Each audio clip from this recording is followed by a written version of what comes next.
오늘 제가 찾아온 곳은 충청남도 태안군 안면도 안에 있는 율포저수지라는 곳입니다.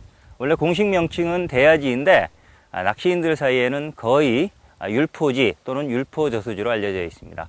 당연히 무료터이고요.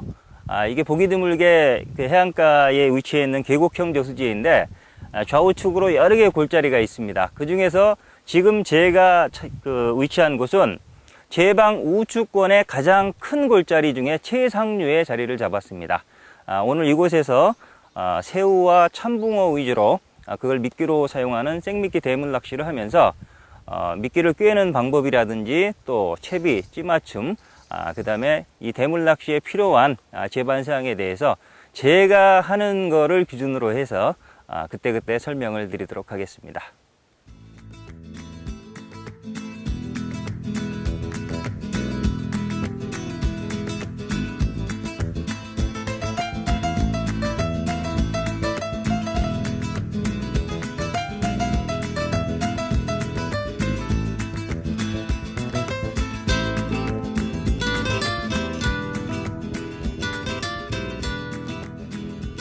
생미끼 낚시를 할 때 제일 먼저 해야 될 일은 대략 그 포인트를 잡고 나면 대편성을 하기 전에 그 채집망을 먼저 넣어 놓는 게 좋습니다. 저 같은 경우는 혹시 몰라서 새우는 낚시점에서 사가지고 들어왔는데 그래도 참붕어를 잡아야 되고 또 이곳에 그 새우가 실제로 서식하는지도 한번 봐야 되기 때문에 낚싯대를 펴기 전에 채집망을 먼저 넣어 보겠습니다. 요거 채집망에 넣을 때는 이렇게 넣어도 그냥 넣어도 참붕어들은 많이 들어옵니다. 많은 것들은 들어오는데 그거보다는 그래도 좀 집어를 시켜주는 게 좋습니다. 그래서 요거는 신장떡밥만 해도 되고 또 어분만 해도 되고 저는 이제 신장떡밥에 어분을 조금 섞었습니다. 그래서 요거 너무 누르지 말고요. 꽉 눌러주면 안 풀어집니다. 굉장히 안 풀어지니까 살짝만 해서 요 작은 지퍼, 요게 이제 밑밥 주머니거든요. 여기에다 넣고 보통 여기다 이렇게 그냥 넣는 분들도 있는데 이거는 고기를 꺼내놓는 지퍼입니다. 이게 여기다 넣지 마시고 이거는 고기가 못 도망가게 꼭 잠가 놓고 요 작은 지퍼에 넣고 잠가준 상태에서 깊이 담글 필요는 없습니다. 보통 한 50cm 정도 수심, 그 정도. 주로 여기 같은 경우 지금 앞에 마름이 있고 여기 떼장이 있는데 그 사이에 정도 구멍 난 곳에 넣어주면 되고, 그 다음에 이제 새우 같은 경우는 주로 그 해질녘 저녁 때 많이 잡힙니다. 그래서 새우만 잡을 목적으로 하면 저녁 때 넣는 게 좋은데 참붕어는 주로 낮에 활동을 하기 때문에 미리 낮에 넣어 놓는 게 좋습니다.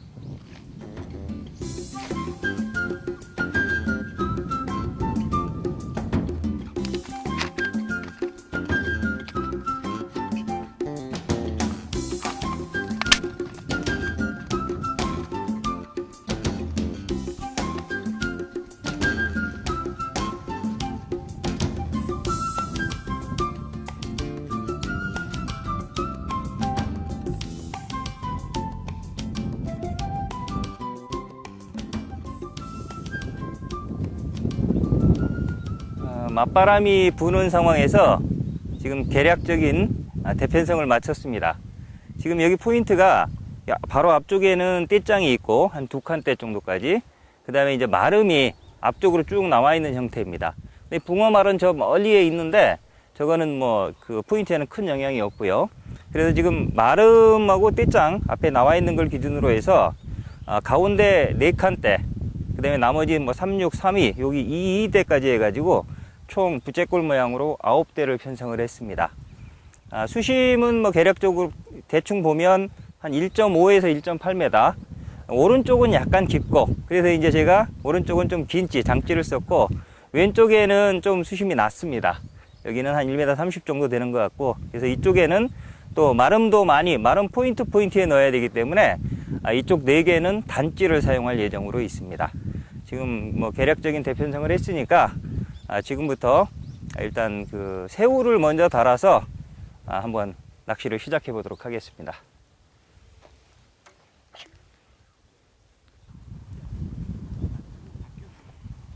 롤링 스위벨 채비에 이건 이 감성동 바늘 진우 3호 바늘입니다. 원래 이 새우나 참붕어 생미끼 낚시의 표준 바늘은 감성동 5호 바늘 정도 붕어 바늘로 치면 한 14호 바늘, 감성 진호 바늘 5호가 표준인데, 지금 오늘은 제가 이 새우를 낚시점에서 이렇게 사왔는데 새우 씨알이 좀 작습니다. 씨알이 좀 자른 것만 채집이 돼서 요거를 가져왔기 때문에 바늘을 평상시보다는 좀 작게 진호 3호 정도를 달았습니다. 지금 저쪽에 살림망을 넣어놨으니까 나중에 새우가 큰 게 잡힌다든지 또는 그 참붕어가 큰 게 3cm 이상 큰 게 잡히면 그때는 이제 또 바늘을 큰 거로 교체해서 5호로 교체해서 해보고, 지금은 낮이고 또 새우 씨알이 잘기 때문에 진호 3호에 가장 기본적으로 사용하는 등깨기 방식, 등깨기 방식입니다. 이 등에 끼어서 요 머리 뚜껑 바로 밑으로 나오는 이런 방식입니다. 이렇게 해서 바로 그냥 넣어도 되는데, 저는 습관적으로 요 앞에 그 날카로운 침 하나는 떼주는 방식으로, 요 뭐 이 더듬이 같은 걸 떼주시는 분들도 있는데 그건 크게 문제가 되지 않습니다.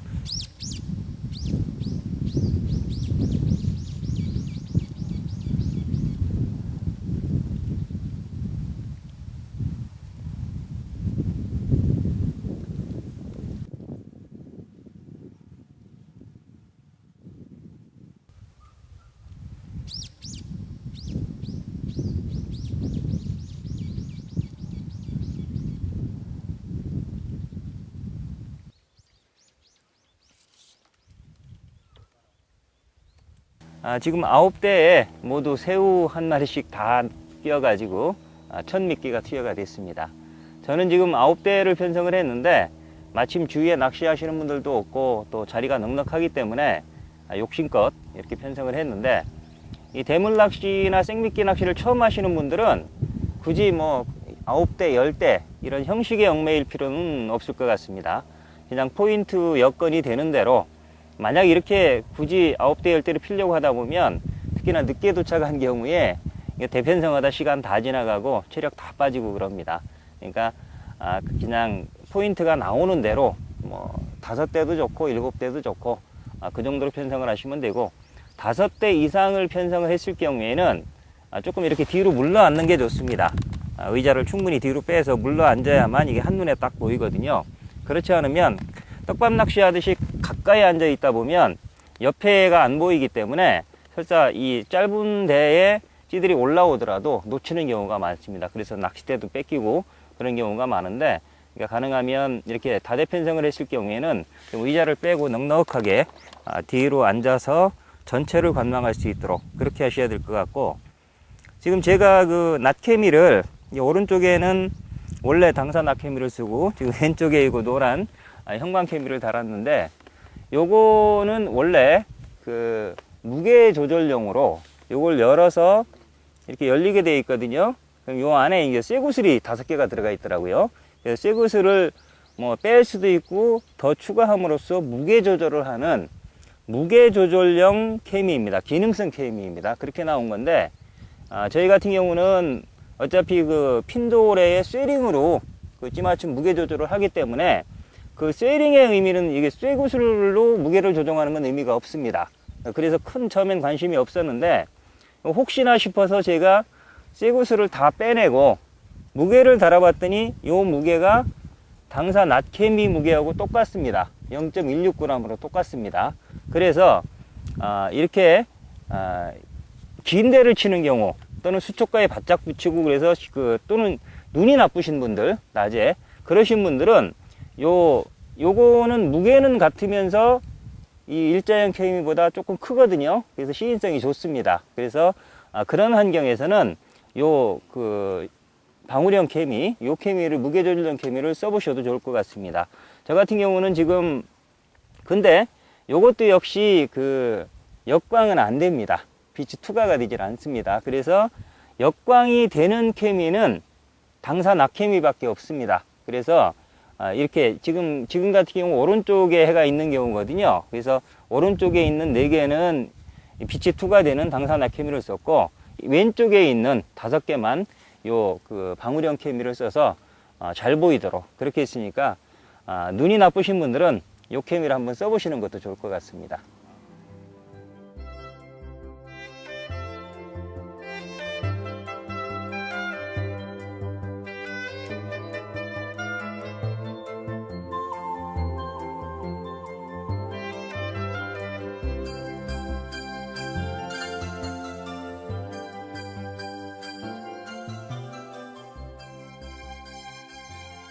채집망을 넣은 지 한 2시간 정도 지났으니까 뭐가 들어가 있는지 한번 보도록 하겠습니다. 가끔은 장어 같은 게 들어가서 횡재하는 경우도 있습니다. 새우가 진짜 많이 들어갔네요. 낮에. 이거는 갓 부화한 붕어치어입니다. 붕어치어고, 와, 이게 백새우들입니다. 이게 제가 지금 가져온 것들은 좀 시커먼 새우인데 이거는 아주 부드럽거든요, 피가. 그리고 이게 색깔이 눈에 잘 띄어서 미끼로서는 참 좋은데, 문제는 이게 약하기 때문에 잡고기가 많은 곳에서는 훼손이 잘 되는 단점이 있습니다. 그래서 이거는 밤에 쓰면 아주 좋을 것 같습니다. 어우, 새우가 이 정도 되면 굳이 낚시점에서 사올 필요도 없겠네요.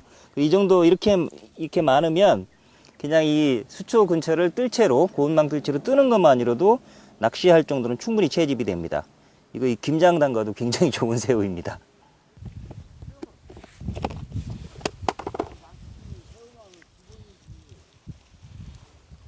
이렇게 새우만 넣을 때는 사실은 이 밑에 이렇게 얼음을 이렇게 얼려 갖고 왔거든요. 낚시 오기 전날 냉동실에 넣어 가지고 이렇게 2개만 이렇게 2개를 얼려 오면 굳이 이게 물을 넣지 않고 또 기포기를 돌리지 않더라도 하루 낚시하는 데는 전혀 문제가 없습니다.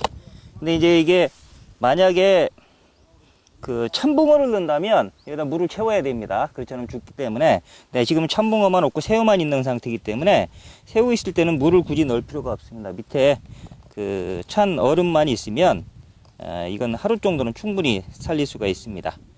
그리고 요 새우통은 요거 HDF에서 올해 신상품이라고 저한테 보내준 건데, 그 다음에 이렇게 열어서 한쪽을 열어서 새우나 참붕어 꺼내 쓸 수가 있고, 이쪽에는 아마 옥수수 같은 거를 옥수수를 넣도록 만들어진 것 같아요. 옥수수나 콩 같은 고형 미끼를 여기다 놓고 쓰면 됩니다. 그래서 요거 아주 올해 제가 쓰고 있는데 전에 쓰던 것보다는 훨씬 편한 것 같습니다. 그리고 지금 이렇게 백새우가 많이 채집이 됐는데, 이런 경우에 이 낚시 입장에서 2가지 전혀 상반된 해석이 가능합니다. 첫째는 이렇게 새우가 많은데 이 저수지 전체로 보면 정말 수백만 마리가 있을 텐데, 그렇게 많은 새우 중에서 내 바늘에 꼽아 놓은 9개나 10개 그걸 먹을 확률이 있느냐, 그렇게 보면 그거는 굉장히 부정적인 해석이 되는 거고요.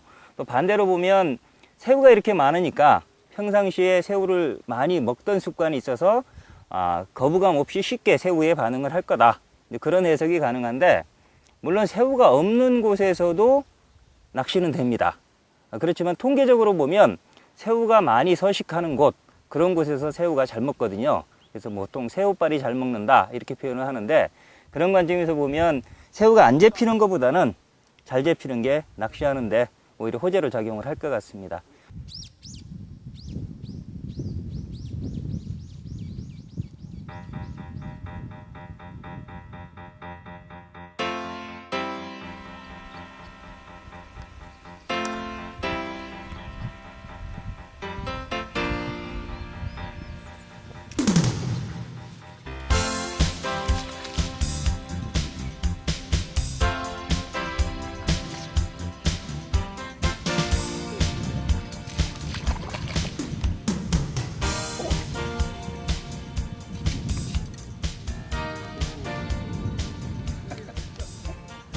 첫 수가 나왔습니다. 요거 지금 좀 전에도 입질이 한번 왔었거든요. 그런데 입질이 굉장히 방정 맞아서 여기서 잡은, 지금 이 새우가 지금 남아 있습니다. 여기서 잡은 새우로 그동안에 등꾀기를 했더니 자꾸 안 걸려서 요거 지금 꼬리꾀기를 했거든요. 제가 이제 입질 약할 때 하는 방법인데 요 그대로 한번 빼보겠습니다. 새우가 문드러져서 형태가 안 나머져 있네요. 어우, 깊이 박여가지고. 아우, 붕어 참 이쁘네요. 아주 황금빛에 씨알은 그렇게 크지 않지만 아주 이쁜 붕어입니다. 율포지 붕어 잘생겼죠? 이렇게 떼짱이 많은 곳에서 산림방 붕어를 보관할 때 이 떼짱이 자꾸 떠올라서 물이 적게 차면 고기가 죽을 수도 있습니다. 그래서 이런 경우에는 돌멩이 하나를 요 산림망 안에 이렇게 넣어 가지고 붕어하고 같이 이렇게 넣어주면 이 무게로 눌러주기 때문에 붕어를 오래 살릴 수가 있습니다. 지금 이 안에 보면 그 낚시점에서 사온 검정새우하고 지금 여기서 채집된 그 백새우가 확연히 구별이 되는데, 이 백새우는 붕어들이 좋아하지만 이게 껍질이 좀 약해서 낮에 이제 잔챙이 많을 때는 쉽게 훼손되는 문제가 있습니다. 그래서 밤에 쓰려고 하다가 지금 2개만 혹시나 해서 던져 놨는데 바로 던지자마자 입질이 왔습니다.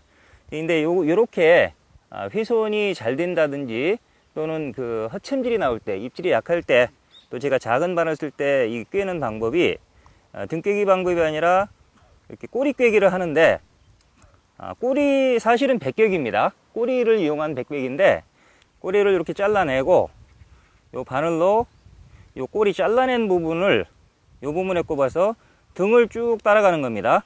최대한 등 쪽 위쪽으로 따라가서 거의 머리 부분까지, 배로 나오면 이게 약하거든요. 머리 부분까지 해서 이렇게 빼내는 방식으로, 이렇게 되고 요 위에 침만 떼내는 방식으로 이렇게 해주면 더듬이도 그냥 놔둬도 되는데 아무래도 이게 불편할 거니까 이렇게 떼내는 게 좋습니다. 이런 식으로 해주면 바늘이 이렇게 가려지기 때문에 붕어한테 이물감도 느끼지 않고, 대부분 이거 머리부터 섭취를 하거든요. 그러면 자연스럽게 딸려 들어가는 그런 효과가 있습니다. 입질 약할 때는 이렇게 꼬리를 떼내고 꼬리 쪽으로 해서 배 쪽으로 나오는 이 백꿰기 방법을 한번 응용을 해 보시기 바랍니다. 참붕어를 낄 때는, 참붕어는 대부분 뭐 백깨기나 이런 건 아니고 등깨기만 하는데, 이렇게 머리 쪽이 왼쪽으로 가게 한 상태에서 등지드러미 약간 앞쪽을 이렇게 껴주면 됩니다. 너무 밑으로 가면 이게 뒤집어지거든요. 지금도 조금 밑으로 껴졌는데 위쪽으로 가게 해서 이렇게 껴주면 됩니다. 노란색 이렇게 띄는, 혼인색 띄는 요게 암붕어입니다.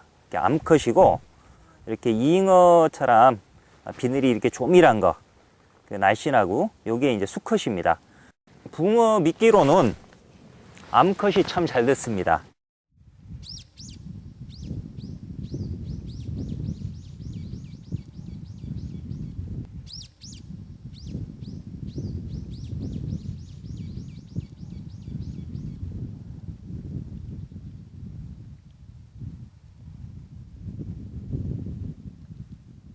여기서 채집된 이 백새우는 이 꼬리 깨기를 하더라도 한 30분 지나도 지금 건져봤거든요. 없습니다.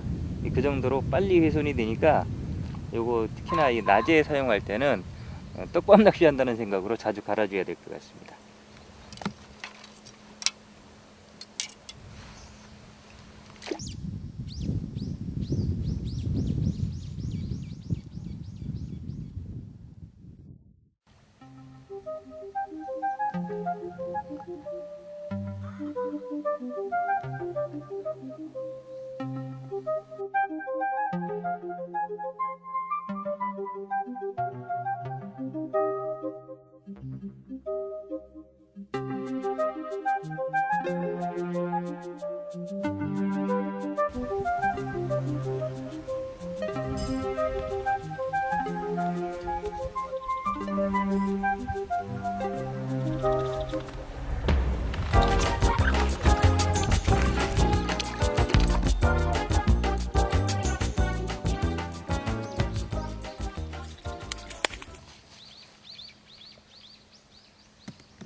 두 번째 붕어가 막 나왔습니다.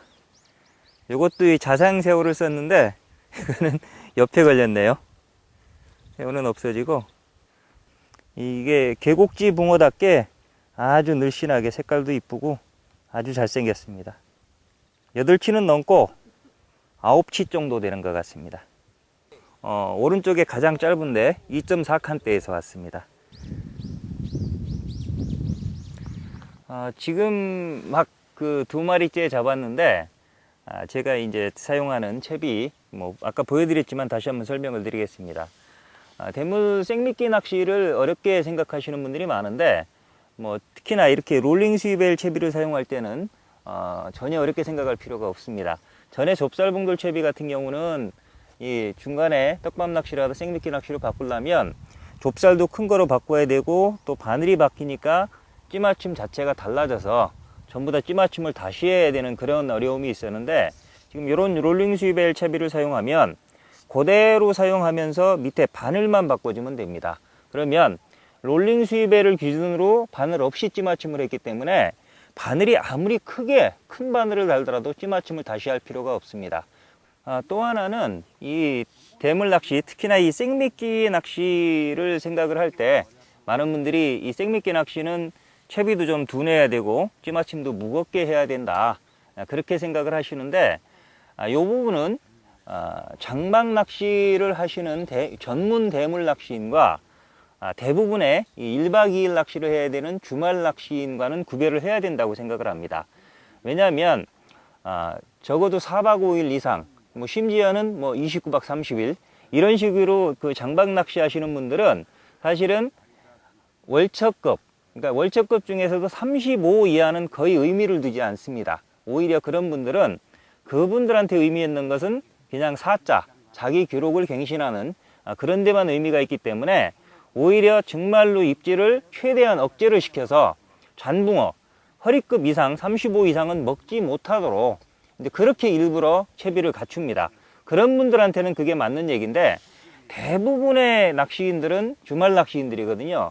1박 2일 낚시를 하는 겁니다. 그런 경우에 그분들, 예를 들어 TV에서 그런 전문꾼들이 나와서 또는 잡지에서 이런 대물 기법을 소개했다고 그래서 그 방법을 그대로 따라가다 보면 10대 깔아놓고 하루 저녁에 한 번도 입질을 못 봅니다. 이제 그게 반복되다 보면 이 대물 낚시는 나하고 안 맞는 모양이다. 또는 이 새우나 참붕어를 띄워서 실제로 이거로 입질을 받아보지 못하면 채비나 요 미끼에 대한 믿음이 떨어집니다. 그러면 몇 시간 하다가 입질이 없으면 굉장히 불안해져서 이걸 계속 해야 되나, 떡밥으로 갈아줘야 하는 건 아닌가, 그런 생각을 자꾸 하게 되는데, 자, 그래서 이 1박 2일 정도 낚시를 하는 그런 주말꾼들 입장에서는 이 채비라든지 찌맞춤이 조금 더 가벼워질 필요가 있습니다. 그래서 저희들이 활용하는 대로 이 대물 채비에 있어서 이렇게 분할봉돌 채비를 사용하고, 그 다음에 이게 바늘도 그때그때 상황에 따라서